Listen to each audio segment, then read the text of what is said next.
சித்தர் பூமி. அனைவருக்கும் வணக்கம். இந்த நாள் இனிய நாள். வாழ்வில் எல்லாரும் எல்லா வளமும் பெற வேண்டும்.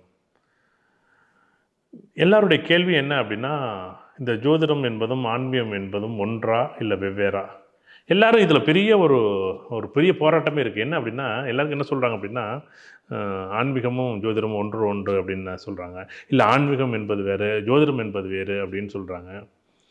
இதில் வலது கண்ணு முக்கியமா, இடது கண்ணு முக்கியமானா இது எப்படி இருக்கும்? அப்படி தான் இந்த 2 கண்கள் மாதிரி தான் 2 நிலைகளும். எப்படி உலகம் தோன்றியதுலேருந்து எல்லோரும் ஒரு கேள்வி கேட்பாங்கல்ல, முட்டையிலேருந்து கோழி வந்துச்சா, கோழிலேருந்து முட்டை வந்துச்சா அப்படிங்கிற ஒரு நிகழ்வு. ஆனால் அதுக்கும் ஒரு விடை இப்போ அப்படிங்கிற மாதிரி இருக்குது. இந்த ஆன்மீகமும் இந்த ஜோதிடமும் இரண்டும் ஒன்றோடு ஒன்று இணைந்து தனித்தனியாக செயல்படக்கூடிய ஒரு நிகழ்வு. இது உதாரணத்தை நம்ம எப்படி சொல்லுவோம் அப்படின்னா, ரயில் தண்டவாளங்கள் பார்த்துருப்பீங்க. 2 கம்பிகள் இருக்கும். இந்த 2 கம்பிகள் பார்த்திங்க அப்படின்னா 2 தண்டவாளத்தில் அந்த ட்ரெயின் பயணிக்கும். அதில் அழகாக பார்த்திங்கன்னா எவ்வளோ அழகாக பயணிக்கும் அப்படின்னா, ஒரு தண்டவாளங்கிறது ஆன்மீகம், ஒரு தண்டவாளங்கிறது ஜோதிடம். ஒன்று சேர்ந்து இயங்காது, விலகியும் இயங்காது. விலகி இயங்கினாலும் இந்த மனிதன்கிற வாழ்க்கை இருக்குல்ல, மேலே போகக்கூடிய ட்ரெயின் இருக்குது பாருங்கள், அந்த ட்ரெயினில் இருக்கக்கூடிய சந்தோஷமும் பயணிக்கக்கூடிய சந்தோஷங்கிற ஒரு பயணம் இருக்குது பாருங்கள், அது மொத்தமும் கொலாப்ஸ் ஆகிடும்.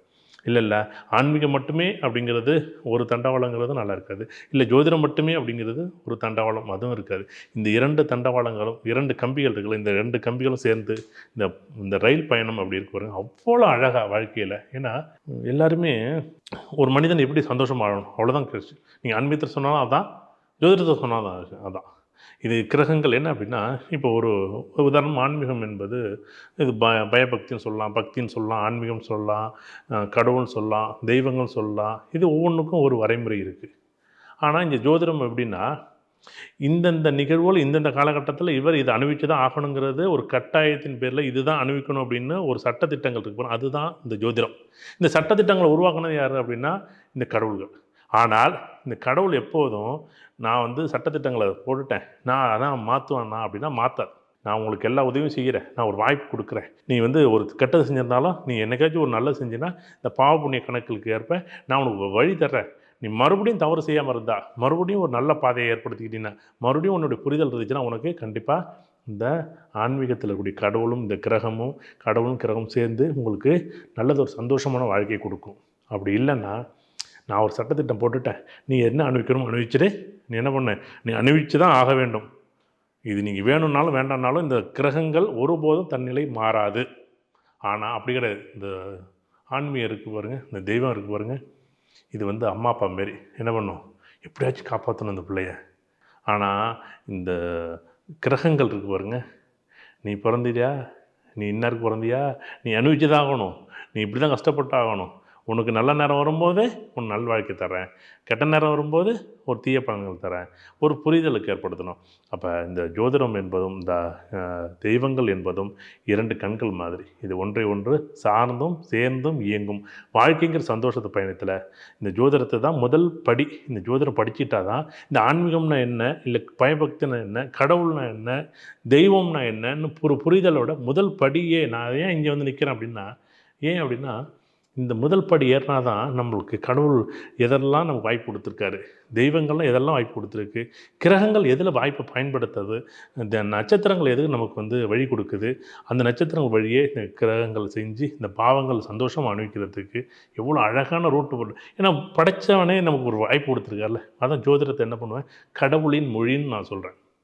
இவங்க எல்லாம் என்ன நினைக்கிறாங்கன்னா, ஏதோ ஜோதிடங்கிறது நம்மளாம் ஏற்படுத்த முடியாது, இது எதை நினச்சிக்கிட்டோம், இது இந்த கிரகங்கள் அனுமதியோடையும் இந்த தெய்வங்கள் உருவாக்கின ஒரு விஷயந்தான் இந்த ஜோதிடம். இந்த ஜோதிடத்தை பிடிச்சாதான் இந்த தெய்வத்தையும் இந்த கடவுளையும் பற்றோடு பிடிக்க முடியும். அதோடு தயவு செய்து இது முதல் படியான தான். எல்லாத்துக்கும் முதல் படியானன்னா, நீங்கள் சந்தோஷம் வாழணுமா, ஜோதிடம் தான். நீங்கள் நிம்மதியாக வாழணுமா, ஜோதிடம் தான். உங்கள் வாழ்க்கையில் அவ்வளோ அழகாக ஒரு புரிதலையும் ஒரு உணர்தலையும் கொடுப்பது முதல் படி அப்படிங்கிறது இந்த ஜோதிடம். இந்த ஜோதிடத்தின் வழியே இந்த கடவுளையும் இந்த தெய்வங்களையும் அழகாக பிடிச்சி சந்தோஷம் வாழ்க்கை வாழ்ந்து ஒவ்வொரு இடத்துலையும் உணர்ந்து வாழ்க்கை சந்தோஷம் வாழணும் அப்படிங்கிறது தான் என்னுடைய அனுபவத்தில் நான் சொல்ல ஒரு விஷயம். ஒவ்வொருத்தரும் ஒவ்வொரு விதமாக சொல்லுவாங்க. எனக்கு என்ன என்னுடைய இயல்பு வாழ்க்கையில் எனக்கு எதெல்லாம் நான் கேட்ட கேள்வி. நான் ஆன்மீகம், பக்தி, கடவுள், தெய்வம்னு போனப்போ எனக்கு எங்கே போய் சுற்றி சுற்றி வரும்போது கடைசி ஜோதிடம் தான் எனக்கு ஒரு வழி கிடச்சிச்சு. நீ இந்த பாதையில் போனா இது, அதுக்கு முன்னாடி நம்ம சொல்லுவோம்ல, கூகுள் மேப் என்ன பண்ணும் அப்படின்னா, ஒரு பாதையில் போயிட்டுருப்போம். ரைட் சைடில் ஒரு பாதையை விட்டுட்டு போனோம்னா, நீ யூட்டர்ன் அடிச்சு வா அப்படிங்கும். ஆனால் கடவுள் நம்ம வாழ்க்கையில் போனால் யூட்டர்ன்லாம் அடிக்க முடியாது. அடுத்த பாதை, அந்த பாதையை தான் தேர்ந்தெடுக்க முடியும். அதேமாரி தான் கடவுள் முன்னாடியே எச்சரிக்கும். போவாதப்பா, ஒரு 10,00,000 ரூபா இன்வெஸ்ட் பண்ண போகிறா, போவாத அப்படின்னு யாராச்சும் ரூபத்தில் சொல்லும், போக சொல்லும். உங்கள் கையில் இருக்க பணம் போகணுன்னா போக சொல்லும், கையில் இருக்கக்கூடிய பணம் போகக்கூடாதுன்னா எச்சரிக்கும். அதை விட்டு இந்த கடவுளும் இந்த நவக்கிரகங்களும் ஒருத்தர் சார்ந்து ஒரு தனிப்பட்ட மனிதனோட வாழ்க்கையில் என்னென்ன நிகழ்வுகள் நடத்துவார். இந்த சட்டத்திட்டங்களை ஏற்றிக்கிட்டு இந்த சட்டத்திட்டங்களை எவ்வளோ அழகாக திரும்ப பயன்படுத்த வைப்பார். இதுக்கு அப்படியே இவர் என்ன பண்ணுவார், கடவுள்லாம் என்ன பண்ணுவார், பேசாமல் அமைதியாக இருந்துட்டு வேடிக்கை மட்டும் வைப்பார். நான் படைச்சவன் பார்த்துக்குவான், இப்படி இந்த நவக்கிரகங்கள் நம்மளை பார்த்துக்குவோம். இது எட்டியிருந்து பார்க்கும்போது நிறைய எனக்கு புரியலை. ஆனால் அந்த கிரகங்களை நான் அவ்வளோ அழகாக புரிந்து கொண்ட போது, அந்த தெய்வங்களை அழகாக நான் உணர்ந்த போது என் வாழ்க்கையில் அவ்வளோ ஒரு மாற்றம் வந்துச்சு. அதுக்காக தான் இந்த ஆன்மீகம் ஜோதிடமும் ஒன்றை ஒன்று சார்ந்ததும் சேர்ந்ததும் தான் செயல்படுது. அவரவர் பார்வைக்கு நான் விட்டுறேன். இது ஒருத்தர் ஆன்மீகம் வேறு, ஜோதிடம் வேறு, அவங்கவுங்க பார்வைக்கு. ஆனால் என்னுடைய பார்வைக்கு 2 கண்கள் மாதிரி தான். இதை வலது கண்ணு முக்கியமாக, இடது கண்ணு முக்கியமாக, 2 கண்ணு தான் முக்கியம். ரொம்ப சந்தோஷம். இது அச்சய இலக்கண பദ്ധதி ஜோதிடம்.